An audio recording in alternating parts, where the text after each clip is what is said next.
दोस्तों, आषाढ़ मास की योगिनी एकादशी तीनों लोक में प्रसिद्ध है।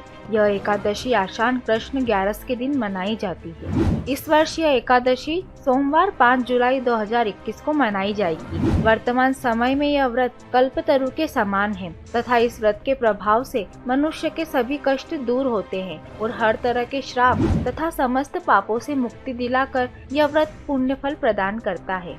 अगर आप भी किसी श्राप से ग्रसित है तो उससे मुक्ति पाने के लिए यह दिन बहुत खास है। आज के इस वीडियो में हम आपको योगिनी एकादशी व्रत कथा के बारे में बताएंगे जो भगवान कृष्ण द्वारा युधिष्ठिर को कही गई है। तो आइए शुरू करते हैं। नमस्कार दोस्तों, स्वागत है आप सभी का festivals of India YouTube channel पर। धर्मराज युधिष्ठिर कहने लगे कि भगवान, मैंने ज्येष्ठ शुक्ल एकादशी के व्रत का महात्मा सुना। अब कृपया आषाढ़ कृष्ण एकादशी की कथा सुनाइए। इसका नाम क्या है, इसका महत्व क्या है? श्री कृष्ण कहने लगे, हे राजन, आषाढ़ कृष्ण एकादशी का नाम योगिनी है। इसके व्रत से समस्त पाप नष्ट हो जाते हैं। यह इस लोक में भोग और परलोक में मुक्ति देने वाली है। यह तीनों लोकों में प्रसिद्ध है। मैं तुमसे पुराणों में वर्णन की हुई कथा कहता हूँ, ध्यान पूर्वक सुनो। स्वर्ग धाम के अलकापुरी नामक नगरी में कुबेर नाम का एक राजा रहता था। वह शिव भक्त था और प्रतिदिन शिव जी की पूजा किया करता था। हेम नाम का एक माली पूजन के लिए उसके यहाँ मानसरोवर से पुष्प लाया करता था। हेम की पत्नी का नाम विशालाक्षी था। वह अत्यंत सुंदर थी। एक दिन राजा ने शिव जी की बहुत महत्वपूर्ण पूजन का आयोजन किया। उन्होंने माली से कह दिया था कि वो समय से आकर पूजन के लिए पुष्प देकर जाएं। दूसरे दिन वह मानसरोवर से पुष्प तो ले आया, लेकिन कामासक्त होने के कारण वह अपनी स्त्री से हास्य विनोद तथा रमण करने लगा। इधर पूजा शुरू होने को थी। अभी तक माली का कोई अता पता ही नहीं था। उसकी राह देखते देखते दोपहर हो गई।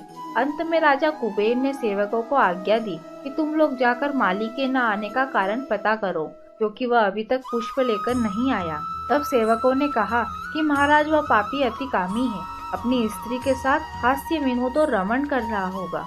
यह सुनकर राजा कुबेर ने क्रोधित होकर उसे बुलावा भेजा। हे माली राजा के भय से कांपता हुआ राज दरबार में उपस्थित हुआ। राजा कुबेर ने क्रोध में आकर कहा, अरे पापी कामी, तूने मेरे परम पूजनीय ईश्वरों के ईश्वर श्री शिवजी महाराज का अनादर किया है। इसलिए मैं तुझे श्राप देता हूँ कि तू स्त्री का वियोग सहेगा और मृत्यु लोक में जाकर कोढ़ी होगा। राजा कुबेर के श्राप से हेममाली का स्वर्ग से पतन हो गया और वह उसी क्षण पृथ्वी पर गिर गया।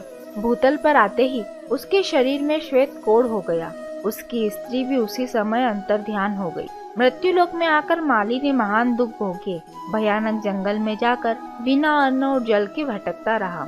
इतनी भयंकर गत के कारण उसे रात्रि को निद्रा भी नहीं आती थी, परंतु शिव जी की पूजा के प्रभाव से उसको अपना पिछला जन्म स्मरण था। घूमते घूमते एक दिन वह मार्कंडेय ऋषि के आश्रम में पहुंच गया, जो ब्रह्मा से भी अधिक वृद्ध थे और जिनका आश्रम ब्रह्मा की सभा के समान लगता था। हेममाली वहां जाकर उनके पैरों में पड़ गया। माली की हालत देखकर मार्कंडेय ऋषि बोले, तुमने ऐसा कौन सा पाप किया है जिसके प्रभाव से तुम्हारी यह हालत हो गई? हेममाली ने सारा वृत्तांत कह सुनाया। यह सुनकर ऋषि बोले, निश्चित ही तूने मेरे सम्मुख सत्य वचन कहे हैं, इसलिए तेरे उद्धार के लिए मैं एक व्रत बताता हूँ। यदि तू आषाढ़ मास के कृष्ण पक्ष की योगिनी नामक एकादशी का विधि पूर्वक व्रत करेगा तो तेरे सब पाप नष्ट हो जाएंगे।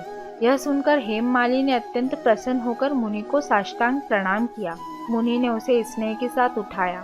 भगवान कृष्ण ने कहा, हे राजन, यह योगिनी एकादशी का व्रत 88,000 ब्राह्मणों को भोजन कराने के बराबर फल देता है।